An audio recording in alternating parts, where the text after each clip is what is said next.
Queridos, nós vamos hoje falar sobre uma passagem muito conhecida, que está lá em Marcos, capítulo de número 5, versículo de número 21. Diz assim a palavra de Deus, vamos até o 25. E passando Jesus outra vez num barco para o outro lado, ajuntou-se a ele uma grande multidão, e ele estava junto ao mar. E eis que chegou um dos principais da sinagoga, por nome Jairo, e vendo-o, prostrou-se aos seus pés, e rogava-lhe muito, dizendo: minha filha está à morte, rogo-te que venhas e lhes imponha as mãos, para que sare e viva. E foi com ele, e seguia-o uma grande multidão que o apertava. E certa mulher, que havia 12 anos, tinha um fluxo de sangue. Somente até aí. Pode tirar, Pedro, obrigado. Queridos, nós estamos, como disse, numa das passagens mais conhecidas aí do Novo Testamento, e que apontam um bloco, uma porção da palavra de Deus, que é um dos momentos dentro do Evangelho de Marcos mais preciosos. O Evangelho de Marcos é o menor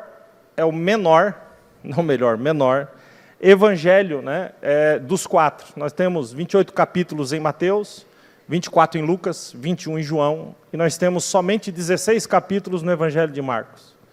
Marcos, ele não foi um discípulo de Jesus. Ele, mais tarde, após a morte e ressurreição de Cristo, ele entrega a sua vida para o Senhor, conhece Paulo, ele era sobrinho de Barnabé, e mais à frente ele é apresentado a Pedro. E nos pés de Pedro, ele decide fazer uma espécie de entrevista com Pedro, e ele começa a perguntar a respeito de Jesus e das histórias de Jesus, e Marcos, ele vai tomando nota disso, e aí sai esse evangelho, os 16 capítulos do evangelho escrito por Marcos. Se você olhar e ler o Evangelho de Marcos, você vai perceber que o Evangelho de Marcos foca muitas vezes na vida de Pedro, porque era o próprio Pedro que estava ali contando as suas experiências. E quando chega no capítulo 4, nós temos um bloco onde Jesus vai despejar a teoria do reino em 4 parábolas, e depois ele vai despejar o poder do reino em 4 milagres, demonstrando ali a sua autoridade. Ele começa o capítulo 4, como disse, despejando a teoria do reino, dividido em 4 parábolas. Ele conta a parábola do semeador, a parábola da candeia, a parábola da semente e a parábola da mostarda. Toda a parte teórica do reino, o Senhor descarrega, despeja, lança nesse bloco de 4, mas o Evangelho do Senhor, o Evangelho do Reino, ele não é só teoria. E talvez aqui que muita gente se confunda e se engane, porque acha que Evangelho é teoria somente. Sem dúvida nenhuma, queridos, tem toda a parte teórica e nós temos que aprendê-las, mas assim que Jesus termina a parte teórica, compartilhando 4 parábolas, ele vai em seguida dar 4 demonstrações de poder. Quando vai terminar o capítulo 4 de Marcos, ele vai atravessar o mar da Galileia para Gadara, e no meio do mar se levanta uma grande tempestade, e Jesus se coloca em pé no barco, e ele diz: aquieta-te mar, acalma-te vento. E o mar se acalmou e a tempestade se dissipou. Quando ele chega lá em Gadara, tem um homem possesso de demônios que vivia nos sepulcros, e quando vem em direção a Jesus, Jesus expulsa aqueles demônios, e eram tantos demônios que esses demônios entraram em uma manada de 2.000 porcos, e esses porcos se precipitaram. Jesus volta de Gadara e encontra Jairo, que é a passagem, é o nosso assunto hoje, e essa mulher do fluxo de sangue. A caminho da casa de Jairo, Jesus cura a mulher do fluxo de sangue. E quando chega na casa de Jairo, Jesus ressuscita a filha de Jairo. Então vamos lá. Depois de 4 parábolas, tem 4 demonstrações de poder. Jesus aquieta o mar, acalma o mar e aquieta o vento, porque Jesus tem todo o poder sobre a natureza. Jesus expulsa os demônios daquele homem possesso, porque Jesus tem todo o poder no mundo espiritual. Jesus cura a mulher do fluxo de sangue, porque ele tem todo o poder sobre a enfermidade. E ele ressuscita a filha de Jairo, porque ele tem todo o poder sobre a morte. Jesus não apenas compartilha a teoria do reino, como ele derrama o poder do reino. Ele não apenas conta explicações e histórias para que as pessoas entendessem o que era o Evangelho, como ele tinha uma incrível demonstração de poder, demonstrando assim que Jesus era Deus. Dentro desse bloco tão precioso de teoria com poder, e como disse, esses 2 pontos é que fazem do Evangelho aquilo que Paulo vai escrever em Romanos, que é uma dinamite, porque o Evangelho de Deus é poder para todo aquele que crerem no Senhor. E esse poder, lá de Romanos capítulo 1, versículo 17, a palavra poder vem do grego dínamos, da onde vem a palavra dinamite. A palavra, o Evangelho, que é essa dinamite, ele tem 2 linhas. A autoridade das Escrituras através do ensino e o poder do Espírito Santo. Os 2 juntos tornam-se uma grande dinamite. Qual que é o problema dos dias de hoje? Ou o povo só quer poder, mas não dá a mínima para as Escrituras. Não importa, desde que tenha poder. Ou o povo quer o conhecimento das Escrituras, mas não quer o poder delas. O Evangelho, e esse bloco de Marcos, ele é tão precioso porque ele conecta os 2. E essa conexão gera essa dinamite. Quem entendeu, diga amém. E no meio desse bloco tão precioso, nós temos a história, 2 histórias que se misturam, e se você ler o capítulo 5 do Evangelho de Marcos, você vai perceber até que na história de Jairo aparece uma mulher ali que se meteu na história de Jairo, e que não tinha nada a ver com Jairo, mas se aproveitou, quem sabe, ou é uma intrusa da história. Mas quando a gente vai ler um pouco melhor essa história, a gente percebe que não, gente. Que é um dos ensinamentos e das revelações mais preciosas que tem na Bíblia Sagrada. Antes de falar propriamente dito da história, eu quero falar um pouquinho de Jairo. O Jairo é aquele cidadão que decide se levantar dentro da sua própria casa e ir buscar Jesus. Jairo entendeu que ele havia chegado no limite dele, da paternidade biológica. A filha dele estava numa cama, à beira da morte, e ele vê, e ele entende, ele percebe que a paternidade biológica dele não podia fazer mais nada. Então, Jairo decide se levantar e exercer a sua paternidade espiritual dentro do lar, como o pai daquela menina. Ele se levanta para ir buscar algo que ele não encontrou em nenhum outro lugar. Ele nos dá uma lição. Até que ponto nós estamos dispostos a largar os nossos trabalhos, os nossos títulos, as nossas coisas, para que a gente possa interceder por um filho. Jairo, ele vai atrás de Jesus, e a intenção de Jairo é simples. Dentro da cabeça de Jairo, eu chego em Jesus e eu vou chamar ele para ir lá em casa. Simples assim. Aliás, não existe verdade mais simples do que essa. Jairo era o chefe da sinagoga e Jesus já havia pregado na sinagoga. A sinagoga era a espécie de igreja da época. E a verdade simples é o seguinte: Para Jairo, ele não queria Jesus só lá na igreja. Ele queria Jesus dentro da casa dele. Ele viu Jesus pregar na igreja. Ele viu Jesus falar na igreja. Ele viu a autoridade de Jesus se manifestar na igreja. Mas agora ele percebe que aquele Jesus da igreja, que era deixado na igreja, ele precisava que aquele Jesus viesse para dentro da sua casa. Essa verdade ela é tão simples que nos incomoda. Eu vou dizer uma coisa para vocês, o avivamento não começa numa igreja. O avivamento se manifesta na igreja. Onde que o avivamento começa, pastor? Dentro dos nossos lares. É dentro de casa que o avivamento começa.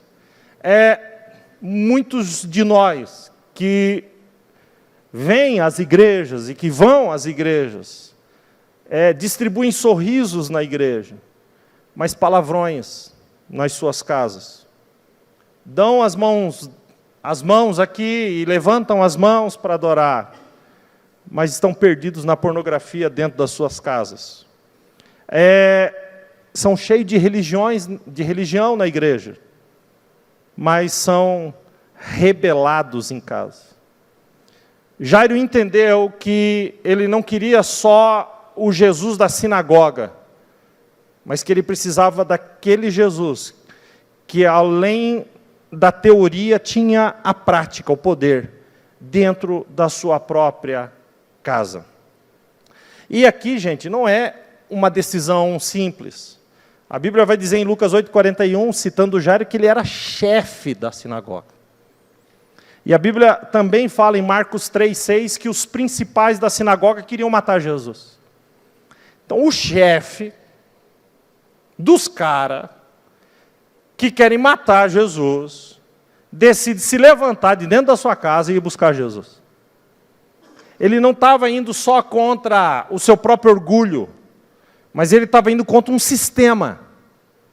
Ele estava se levantando contra o sistema do qual ele era chefe. Ele estava rompendo com muito mais coisa do que aparentemente parece que ele está rompendo.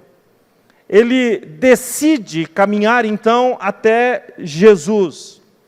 E eu vou dizer uma coisa, a gente não pode olhar para a história de Jairo pelo retrovisor. Isso aconteceu lá atrás, é uma história que está sendo contada. Não, a gente tem que olhar para a história de Jairo e do capítulo 5 diante de nós. Porque a palavra de Deus é uma referência para aquilo que vamos viver e para aquilo que estamos vivendo. Eu amo vocês, mas eu venho aqui a esta casa, nós estamos aqui, e vocês também, porque nós sabemos que o que realmente importa é que apesar das dores, das lutas, das dificuldades, Jesus tem resposta para cada um de nós hoje. A passagem de Jairo, ela é uma passagem que conta a história, ela é atípica, porque ela começa a ser contada, foi o que nós lemos aqui, e de repente do nada entra uma mulher no meio, com uma outra história, a história de Jairo para, há vários versículos que contam a história dessa mulher, e depois a história de Jairo é retomada. É estranho, você está lendo uma história a respeito de um assunto, de repente te dá uma guinada e muda totalmente de assunto. É uma história que chama atenção, e ela é dividida então em duas partes, o antes e o depois dessa mulher que aparece ali. E nessa primeira parte, Jairo então decide se levantar para ir buscar Jesus. Eu posso falar uma coisa para vocês, tem horas que os nossos problemas e as nossas crises viram nossos aliados, para que a gente se aproxime de Jesus. Porque tem hora, gente, que a saúde, a tranquilidade, o dinheiro, a vida tranquila, sem problemas, nos acomoda. E às vezes bate uma crise, seja ela familiar, conjugal, financeira. As aflições batem e é nessas horas que a gente lembra que existe um Deus. Jairo, ele não correu para os seus amigos, ele não correu para a sua religião, ele não correu para a sua posição, para o seu dinheiro, nada disso adiantou. Jairo sabia que a única chance dele para sua casa era Jesus. Então o chefe da sinagoga se levanta e vai contra a sua posição social, contra a sua posição religiosa. E ele vai nos ensinar 3 coisas extremamente preciosas. Quando ele chega lá, talvez se eu fosse Jairo, chefe da sinagoga, eu ia chegar lá, talvez, e ia dizer: Jesus, o senhor me dá uma licença, vem aqui no cantinho um pouquinho, por favor, tudo bem? Deixa eu me apresentar, eu me chamo Jairo, eu sou chefe da sinagoga. Só para o senhor ficar sabendo. E é assim, eu estou com um problema lá em casa. Não tem como o senhor dar um pulinho lá? Não, gente. Jairo vai nos ensinar algo extremamente precioso. A primeira lição que ele ensina é: se humilhe nos pés de Jesus. A Bíblia diz assim, que quando ele chegou vendo Jesus, prostrou-se aos seus pés. Jairo não apresentou o currículo. Jairo não se aproveitou da sua posição. Jairo não quis ser melhor. Ao contrário disso, uma multidão em pé está o apertando, pois eu vou para o chão, onde estão os seus pés. Independente do que as pessoas pensem, independente do que vão falar de mim amanhã, e é importante que eu diga isso, muita gente não consegue alcançar o que Deus tem para a sua vida, com medo do que os outros vão falar, do que os outros vão dizer, do que os outros vão apontar. Jairo não está nem aí. Jairo descobre ali que o lugar mais alto que um homem pode alcançar nessa vida são os pés de Jesus. Jairo simplesmente começa assim. Além disso, Jairo vai nos dar uma segunda lição, e são 3 lições que ele nos dá, só para a gente começar. A segunda lição, Jairo vai nos dar um entendimento muito nítido, que nós perseveramos naquilo que realmente queremos. Nós insistimos naquilo que realmente queremos. Observe o texto. E rogando-lhe, e Jairo rogando, e rogando-lhe muito.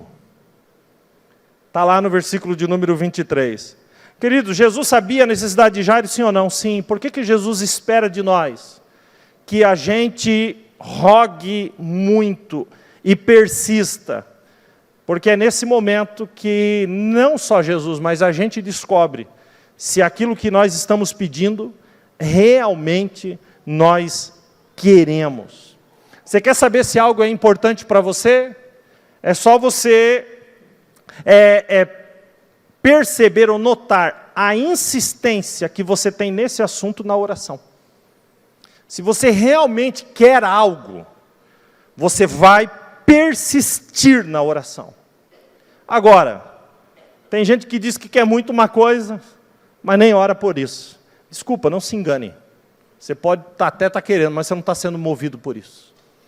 Jairo nos ensina a perseverar. Primeira coisa, humilhar. Segunda coisa, perseverar. E a terceira coisa, para fechar. Jairo nos ensina que a gente precisa ter fé. Gente, a gente precisa ter fé. Ele chega e diz assim: minha filha está à morte. Escute agora. Rogo-te que venhas e lhe imponhas as mãos, para que ela sare e viva. Jairo não diz assim, quem sabe se tu for lá? Se tu for lá, talvez.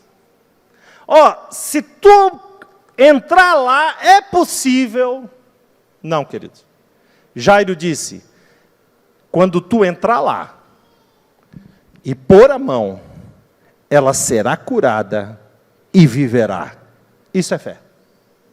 Uma fé que foi germinada no campo do sofrimento.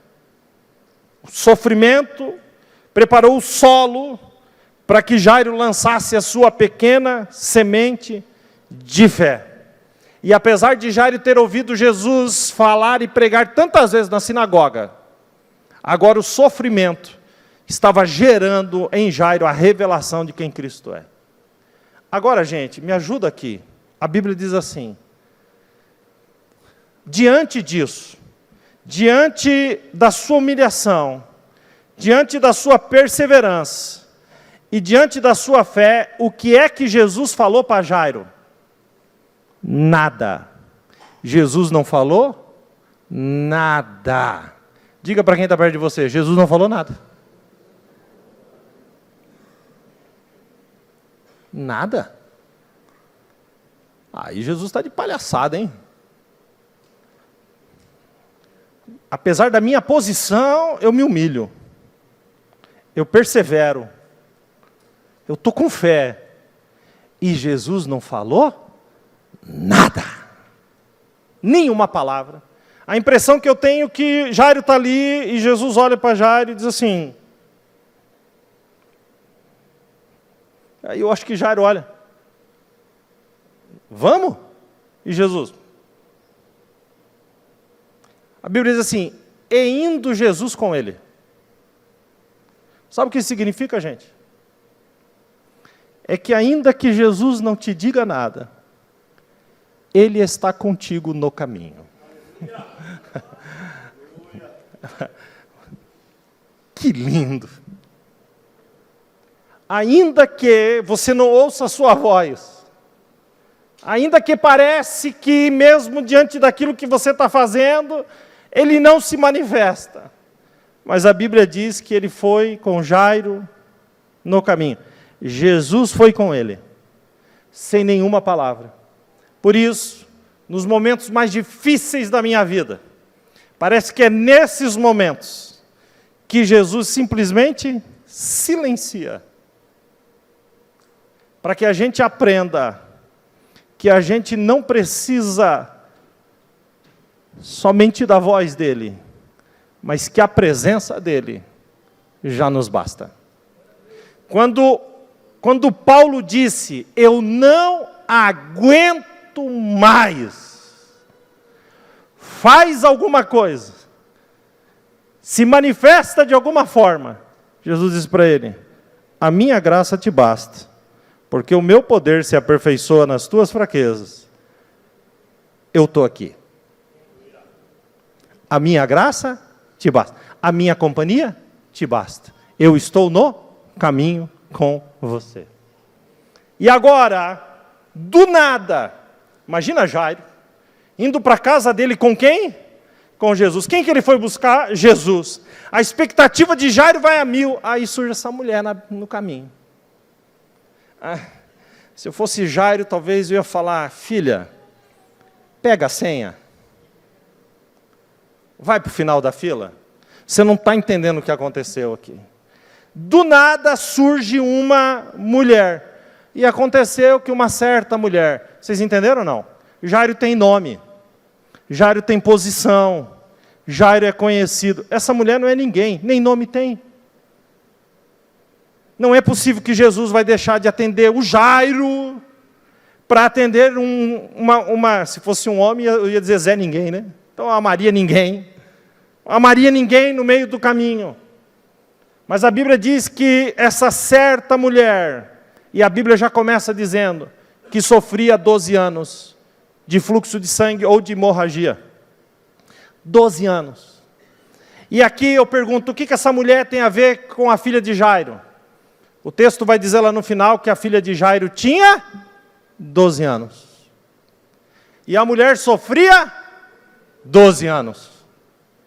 Quando a filha de Jairo nasceu e começou a caminhar para a vida, a mulher descobriu que estava doente e começou a caminhar para a morte. 12 anos. E aqui a gente percebe que isso não está aqui por acaso, gente. Dificilmente a Bíblia cita a idade de uma pessoa como citou a idade dessa menina. Cita exatamente a mesma coisa. E aqui nós percebemos então, que nós temos diante de nós duas gerações. uma geração mais velha, a mulher, e uma geração mais nova, a menina. E que ainda que a menina estava caminhando para a vida, e ainda que a geração mais velha estivesse caminhando para a morte, as duas precisam de Jesus. As duas. E quando ele encontra, existe aqui um currículo dessa mulher. Essa mulher padeceu muito com muitos médicos e gastou tudo o que tinha, e nada disso lhe fez proveito, antes indo a pior. E se eu estou falando de duas gerações, essa mulher representa uma geração que sofre, que tem as suas vidas sugadas, dia após dia. É uma geração que trabalha, que conquista, como nenhuma outra, que trabalha número de horas, como nenhuma outra, que dorme tão pouco, como nenhuma outra. É uma geração de muitas conquistas, que corre de um lado para outro. E essa mulher também. Se a Bíblia diz que ela gastou tudo que tinha, é porque ela tinha. E se ela tinha, é porque ela conquistou. E mesmo ela, nessa correria atrás das conquistas, ela usava o que conquistou para alcançar algo que não podia ser adquirido com as suas conquistas, porque tem coisas na nossa vida que só Jesus faz. Que não importa o quanto você corra, e o quanto você lute, o quanto você se esforce. Eu não estou dizendo que você não deve fazer isso, até porque Paulo, escrevendo aos Tessalonicenses, disse: se você não quiser trabalhar, não coma. Eu não estou aqui diminuindo isso, mas o que eu estou dizendo é que, a parte disso, existem coisas na nossa vida que só Jesus pode alcançar. Ela representa uma geração doente, que gasta tudo aquilo que conquista em busca de uma alegria, de uma solução, de algo que só Jesus é que pode dar. Eu não sei se você já se sentiu assim, eu já me senti assim. A nossa vida é tão corrida, tão corrida, tão corrida, e de repente você para e você olha para o espelho e diz: faz sentido ou tem sentido isso? Parece que o diagnóstico nosso, às vezes é o diagnóstico da mulher. Nada do que conquistou foi de proveito algum naquilo que só Jesus pode me dar. Então eu estou indo de mal a pior nessa área que só Jesus pode mudar. Quem está entendendo, diga amém. E aí, o texto diz: ouvindo ela falar de Jesus, veio por trás entre a multidão, tocou na sua veste, porque dizia consigo mesmo: se tão somente eu tocar as vestes de Jesus, sararei. Mas o que me impressiona aqui é que o texto diz assim: ouvindo ela falar de Jesus. Ouviu de quem? Então aqui nós temos o personagem oculto, que é aquele que, se ela já não tinha nome, esse então, mas é aquela pessoa que simplesmente tem uma palavra de esperança para o desesperançado. É aquela que diz assim: olha, sabia que tem Jesus? Ela está lá, ela gastou tudo que tem, está esperando a morte, e alguém que não tem nome, o texto diz, que chegou nela e falou de Jesus, porque ela ouviu falar de Jesus. E ela se levantou e disse: se tão somente eu tocar as vestes dele. Quem falou isso para ela? Esse cidadão, essa cidadã que falou de Jesus para ela. E eu imagino a cena: ô minha filha, sabe Jesus? E eu imagino ela relutando e dizendo: eu procurei todos os médicos. Não é que você não está entendendo, ele é o médico dos médicos. Eu gastei tudo que tinha. Não, você não está entendendo, ele não quer o seu dinheiro, ele quer a sua vida. Basta você tocá-lo. E essa mulher corre e vai atrás de Jesus. Se tão somente eu tocá-lo, se tão somente eu tocá-lo, se tão somente eu tocá-lo, se tão somente eu tocá-lo. E à medida que ela vai chegando perto da multidão, nada é simples, nada é simples. Uma mulher com fluxo de sangue não podia se misturar à multidão. Uma mulher com fluxo de sangue era considerada imunda e vivia separada da sociedade. Se ela fosse pega no convívio da sociedade, ela seria apedrejada e morta. Então ela vai chegando perto da multidão, e à medida que ela chega perto da multidão, ela só tem uma certeza, ou melhor, duas. A primeira certeza, se alguém se tocar que eu estou aqui, eu morro. A segunda certeza, se eu tocar nele, eu vivo. O diagnóstico da sociedade para mim é morte, mas existe alguém que está lá no meio, que se eu tocar é vida. E ela vai, e ela entra, e o povo está tão alvoroçado com a presença de Jesus, que ela vai se esquivando. Eu não sei que tipo de roupa ela teve que usar para disfarçar a sua enfermidade, mas ela foi, e eu acredito que por trás de um ou de outro, ela esticou o braço entre eles, e tocou, pum. E quando tocou, no momento em que tocou, a Bíblia diz assim, que ao tocar-lhe, sentiu o seu corpo curado daquele mal. Como? Ela tocou Jesus.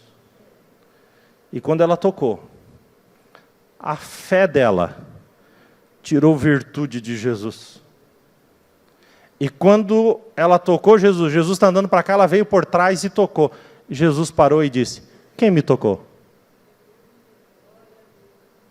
Quem me tocou? E os discípulos disseram, mestre, é sério esse papo? Você está no meio de uma multidão que está te apertando. Sim, a multidão me aperta, mas só de vez em quando alguém me toca.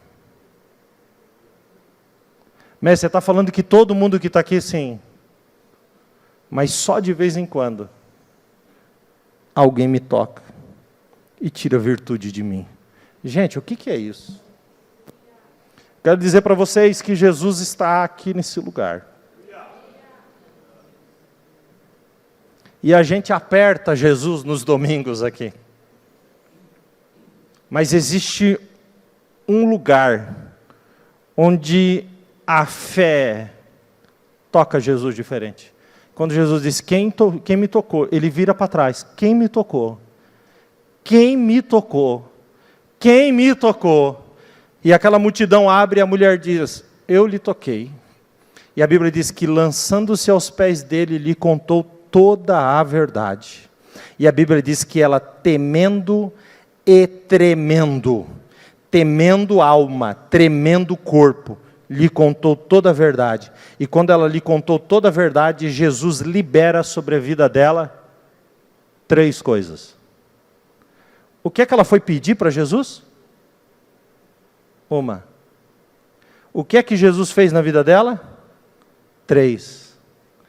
Porque o Senhor faz infinitamente mais do que pedimos ou pensamos.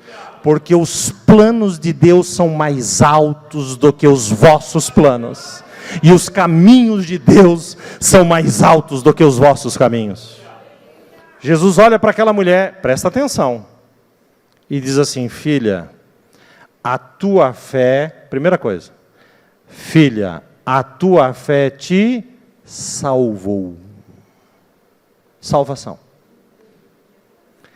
Vá em paz, ser curada, salvação do espírito, paz na alma, cura do corpo. Ele libera sobre ela. Todo o evangelho é liberado sobre a vida da Maria Ninguém, que não tem nome. Enquanto o cara, o Jairo, está esperando. Porque Jesus não faz acepção de pessoas. Porque Ele morreu igual para todos nós. Quem está entendendo, diga amém. E aí então, quando termina aquilo ali, eu entendo por que para curar a geração mais nova, filha de Jairo, antes de curar a geração mais nova, ele tinha que curar a geração mais velha. E eu não vim aqui para brincar de contar história não, gente. Nós vivemos hoje uma diferença de gerações. Diferença de gerações. E eu mesmo voei de avião primeira vez depois dos 20 anos. Eu mesmo tive um celular com um incrível jogo de cobrinha. Quando eu já tinha meus, 19, 20 anos. Há um choque de gerações. Mas ambas as gerações precisam de Jesus. E Jesus, ele cura primeiro a mais velha, para depois curar a mais nova. E quando ele cura a mais velha, tua fé te salvou, vai em paz, ser curada, ela levanta dali e vai, o Jairo está aqui. Quando Jesus olha para Jairo, eu penso que Jairo falou, poxa, ele ainda não falou nada para mim. Ele está comigo no caminho, mas não falou nada. Quando a cena está acontecendo ali, chega o pessoal da casa de Jairo e diz assim, por que tu está enfadando o mestre? A tua filha morreu. Talvez se eu fosse o Jairo, eu ia falar, onde que está a mulher que foi curada, que agora eu vou voar no pescoço dela? Porque ela travou o que minha filha ia receber. Mal sabia ele que Jesus primeiro precisava curar ela, para depois curar a outra. E quando o mundo de Jairo cai, quando a esperança de Jairo seca, aí Jesus fala. Jesus sabe exatamente o momento de falar. Ele sabe o momento de caminhar conosco, mas ele sabe o momento de falar. E o que ele fala para Jairo? Não, eu amo isso aqui, gente. Não tenha medo. Não tenha medo. Crê somente. Jesus, ela morreu. Morreu nada. Você vai ver se morreu. Vamos. E quando eles vão chegando na casa de Jairo, a gente juntando os textos, num dos textos diz que tinha até tocadores de flauta. E um monte de gente chorando. Só que talvez você não saiba disso, mas nessa época, o choro era contratado. E tinha lá as carpideiras que choravam na beira do caixão o morto daquela família, porque era uma grande vergonha ninguém chorar pelo morto. E a família às vezes não dava conta de chorar tanto tempo. Então chamava a equipe, parava o ônibus lá, bom, descia todo mundo, chegava todo mundo lá, se posicionava. Nunca tinha visto. Ah, meu Deus. E o choro subia. E aí, para ficar mais Titanic, ainda tinha os tocadores de flauta. Ah, não, isso é violino, né?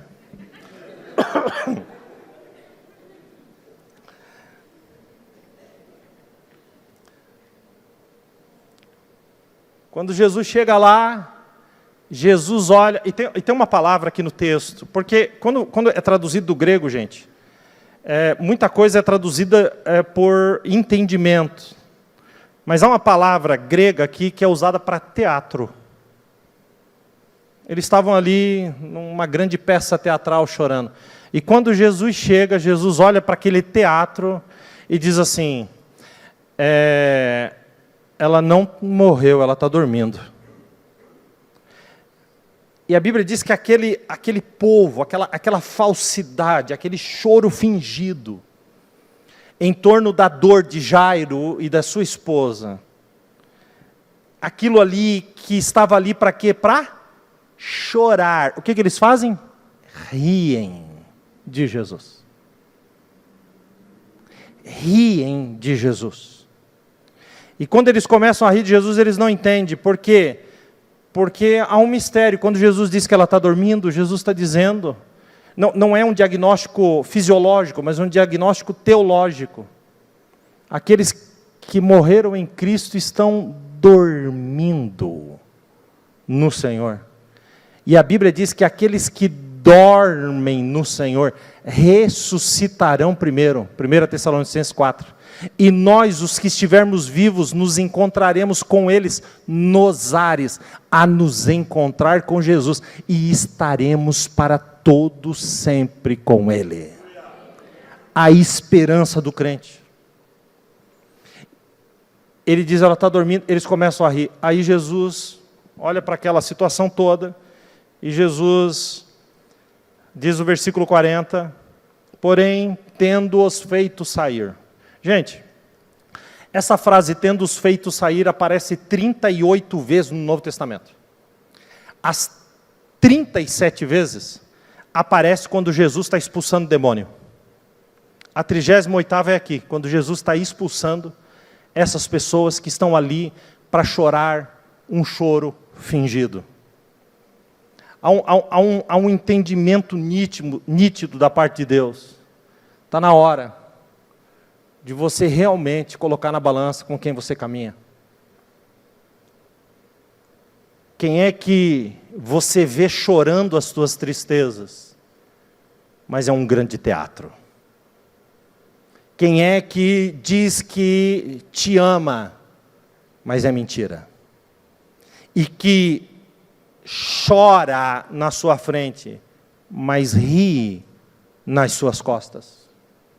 Quando Jesus chegou na casa de Jairo, Jesus diz assim, onde eu entro, a duplicidade, a falsidade, tem que sair. Jesus disse, tire todos para fora. Todos foram tirados para fora. Você está preparado agora? Quando eles saíram para fora, a Bíblia diz assim, e tomou consigo o pai e a mãe da menina, o Jairo e a esposa, e os que com ele estavam. O texto diz que Pedro, Tiago e João estavam ali. Então observe como o texto está falando no plural. Escute. Tomou consigo o pai e a mãe, os que com ele estavam, Pedro, Tiago e João, e Jesus. Quantas pessoas tinham? 6. Por isso que o texto está no plural. Escute o texto. E os que com ele estavam. A expectativa do português aqui, da conjugação verbal, é que a próxima frase esteja assim. E entraram onde a menina estava. Mas o texto diz, entrou onde a menina estava. Está errado. Porque se era o pai e a mãe, Pedro, Tiago, João e Jesus, então entraram. Por que entrou no singular? Porque a mãe e o pai, Pedro, Tiago e João, junto com Jesus, entraram no quarto, mas só Jesus entrou na morte, que era onde a menina estava. Vou repetir isso para você. Todos entraram no quarto, mas só Jesus entrou na morte. Existe um lugar que só Jesus pode entrar. Existe um lugar, gente, que só o Filho de Deus pode entrar. E ele entra na morte. E quando ele entra na morte, ele diz para a menina, a ti te digo, levanta-te. A ti te digo, levanta-te. A comunicação e o poder de Jesus. A Bíblia diz que Lázaro estava 4 dias morto. Eu acredito que Lázaro estava lá no seio de Abraão, e eu acredito que estava Abraão, Isaac e Jacó dizendo, e o Messias? Já nasceu? E Lázaro falou, já nasceu. E o Messias já morreu? Não, mas está caminhando para morrer. E a expectativa no seio de Abraão, pela redenção do Filho de Deus. Eu acredito que se fosse eu, o Abraão ia dizer, então hoje à noite nós vamos fazer um culto. Aqui no seio de Abraão. Porque você está trazendo boas notícias. E está começando o culto. De repente, ouve-se uma voz, Lázaro. De quem é essa voz? Lázaro diz, eu sei de quem é. Lázaro, vem para fora. Por que Jesus não diz assim, vem para fora? Senão ressuscitava tudo que tinha morrido desde a criação do mundo. Jesus é o Lázaro. O Lázaro vem para fora. O poder de Jesus sobre a morte, gente. Lázaro vem para fora. Lázaro sai para fora. Jesus entra na morte e diz, menina, a ti te digo, levanta-te.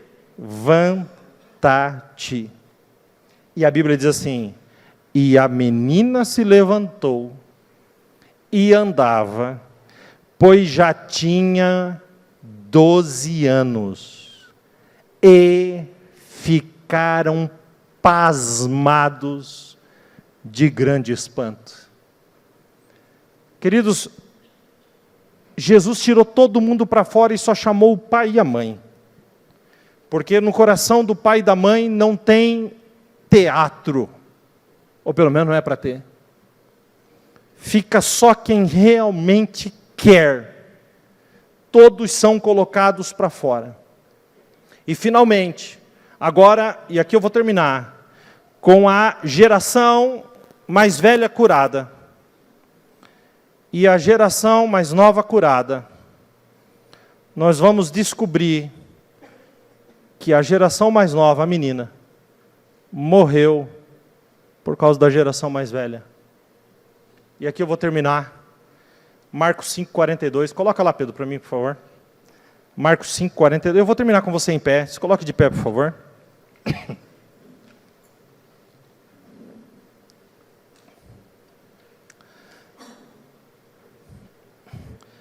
Põe o 3:43.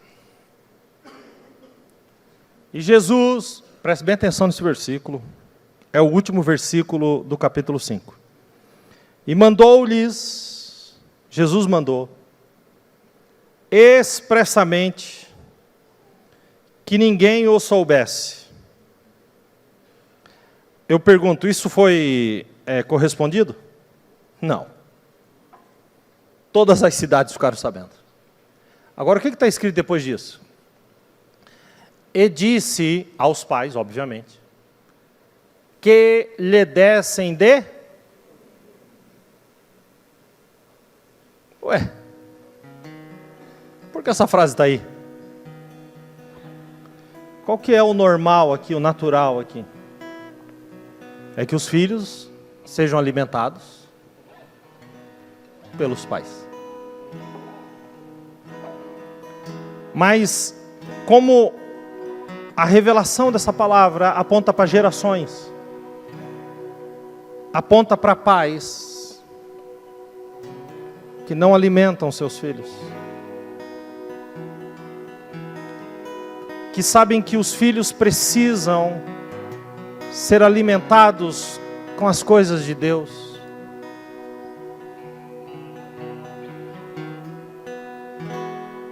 Mas não alimentam. Gerando uma divisão entre gerações. Uma geração mais velha que diz assim, eu vivi grandes coisas, eu orava, no meu tempo, era uma bênção. E eu sei do que eu estou falando, porque eu também estava lá, não nasci ontem. Porque era assim, porque era assado, porque não sei o que, tudo. E essa geração aqui aponta para aquela geração e diz assim, essa geração não tem nada, essa geração não conhece a Deus, essa geração não sabe de nada, essa geração. E essa geração aqui, completamente desconectada daquela, diz, são tudo um bando de quadrado, um bando de careta, e não sei o que. E essa falta de comunicação gera enfermidade e gera morte. Jesus pega a menina e diz assim: se vocês não derem de comer, vai morrer de novo. Vai morrer de novo. Jesus rasga algo tão sério diante dos nossos olhos. E a promessa do Espírito Santo é uma promessa sobre as famílias. Você quer que eu diga a promessa para você? Eu digo. E nos últimos dias, diz o Senhor, derramarei do meu Espírito sobre toda a carne. Vossos filhos e vossas filhas profetizarão. Vossos velhos terão sonhos e os jovens terão visões. E até os meus servos naquele dia, diz o Senhor, derramarei sobre eles o meu Espírito e profetizarão. O derramar do Espírito conecta as gerações e faz com que os meus filhos tenham experiências até maiores com Deus do que eu já tive. Há uma conexão. A geração mais nova quer ouvir da geração mais velha, que se calou, e porque se calou, está doente, e por isso há uma discrepância familiar tão grande, que as gerações não se encaixam mais. Mas Jesus está aqui, gente. O Senhor está aqui. Ele cura a geração mais velha. E Ele vai ressuscitar a geração mais nova. E nós vamos viver uma geração de um mover profético tão grande, tão grande, tão grande, que pais e filhos juntos saltarão na presença de Deus. Gerações darão as mãos e receberão do Espírito Santo algo tremendo. Quem está entendendo, diga amém. Curva a sua cabeça.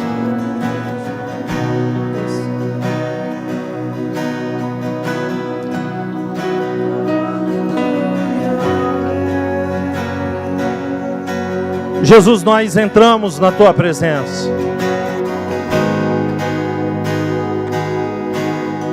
Tu tens, Senhor, nos tratado aqui nessa casa, nesses últimos dias, a respeito desse assunto tão precioso.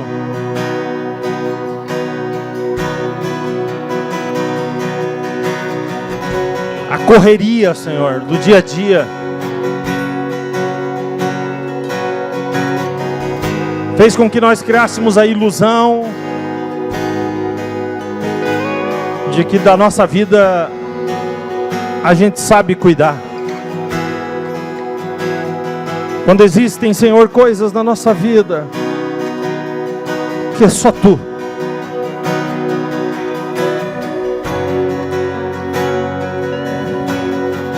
Assim como Jairo, Senhor, nós nos humilhamos, insistimos com fé. Vai lá para casa. Que Tu não seja apenas, Senhor, o Jesus da sinagoga, o Jesus da igreja do domingo. Vai lá para casa. Tem coisas que estão morrendo. Casamentos morrendo. Criação de filhos morrendo.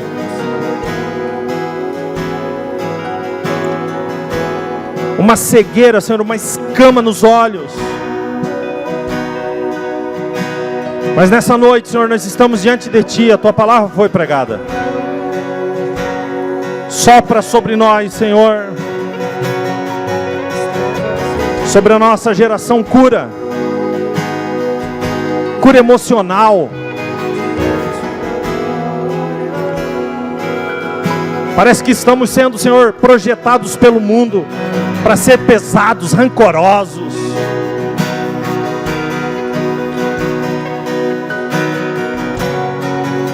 Mas nessa noite, Senhor, basta um toque nas tuas vestes. Salvação.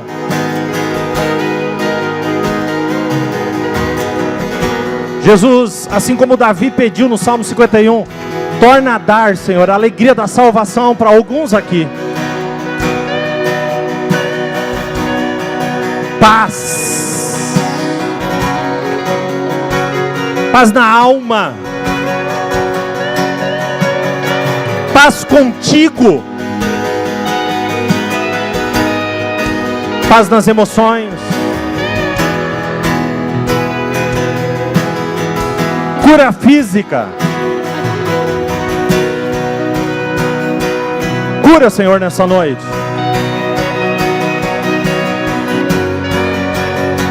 Cura, Jesus, nessa noite.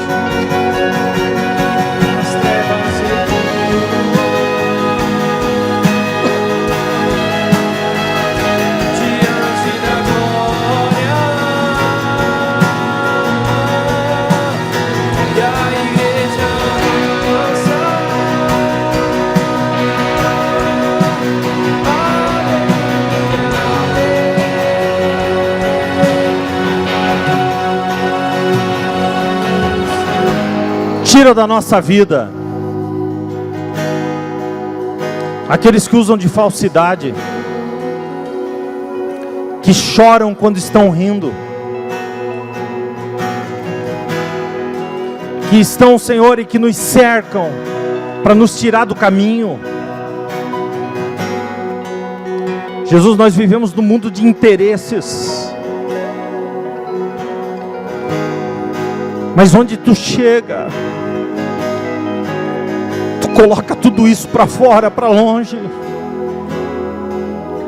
E agora, Senhor, é somente a minha, a nossa família contigo. Ressuscita aquilo que está morto. Levanta aquilo que está morto. E nos faça compreender, Senhor, que uma nova geração se levantou e cabe a nós alimentá-los. Alimentá-los com nossos testemunhos, com o nosso amor, com as nossas experiências. Restaura, Senhor, as famílias. Restaura, Senhor, as gerações desse tempo. E nós queremos sobre nós a palavra profética de Joel, a palavra profética pregada por Pedro, um derramar do teu Espírito, uma restauração, Senhor, da tua igreja e da tua casa. Uma geração, Senhor, que se levante junto, onde avós, pais e filhos profetizarão teu nome, trazendo vida, vida. Quebra agora toda incredulidade, toda angústia, toda amargura, toda tristeza, e restaura, Senhor, para a glória do teu nome. Restaura para a glória do teu nome.